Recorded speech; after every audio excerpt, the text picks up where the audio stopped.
بسم الله الرحمن الرحيم. متابعي كبسولة رياضية، نقول مبروك. بدأ الدوري المصري أمس.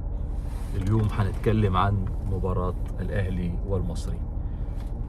طبعا كل جماهير بورسعيد العاشقة للكرة المصرية وللنادي المصري، طبعا المصري مع الأهلي.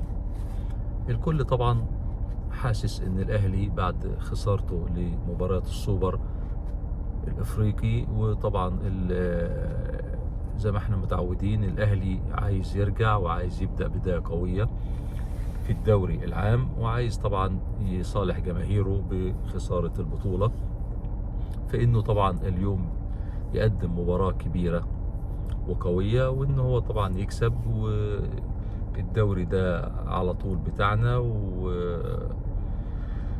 واصطدم بالمصري.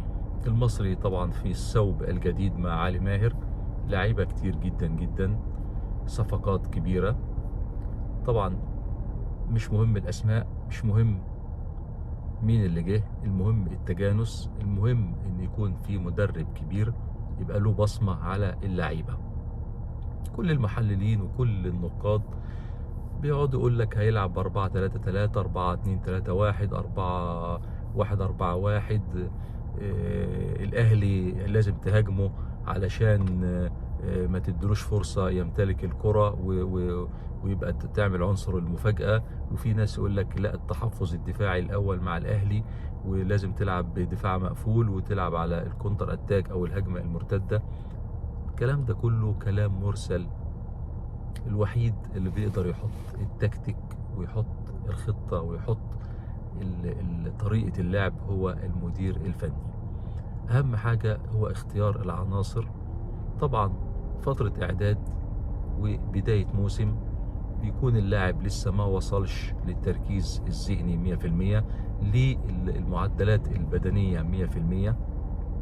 فكل ده والقياسات لازم يكون المدير الفني على أعلى مستوى، ويكون مرتب ويكون مقسم المباراة. الأهلي فريق كبير والمصري فريق كبير، 2 مدربين على أعلى مستوى. فأنا شايف المصري يلعب بخطة متوازنة بين الدفاع وبين الهجوم، لأن أنا لا دافع طول المباراة ولا إن أنا هاجم طول المباراة. ولكن في حاجة اتعلمناها في كرة القدم، وهي ان انا اضيق المساحات على قدر المستطاع امام لاعبي الاهلي، ما اديش فرصة ان هم يتناقلوا الكرة بسرعة، ما اديش فرصة للاجنحة انها تكون فيها لعب سريع.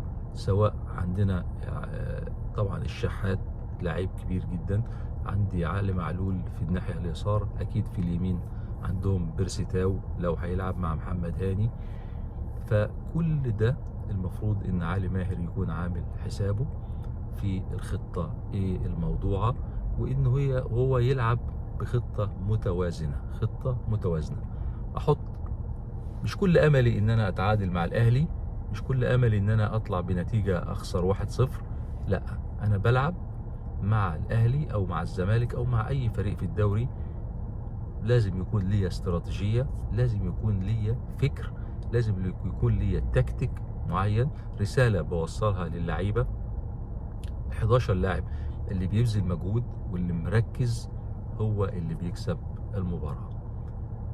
كل التوفيق إن شاء الله للنادي المصري مع بداية قوية جدا جدا بإذن الله في الدوري، ونشوف كرة قدم حقيقية. نفسنا نشوف بصمة للمدير الفني، جمل تكتيكية، ازاي اقدر اوصل للجون بسرعة، ازاي اقطع الكورة بسرعة، ازاي ان انا ابعد عن منطقة ال18 وما خليش لعيبة الاهلي يهاجموني وانا في ال18.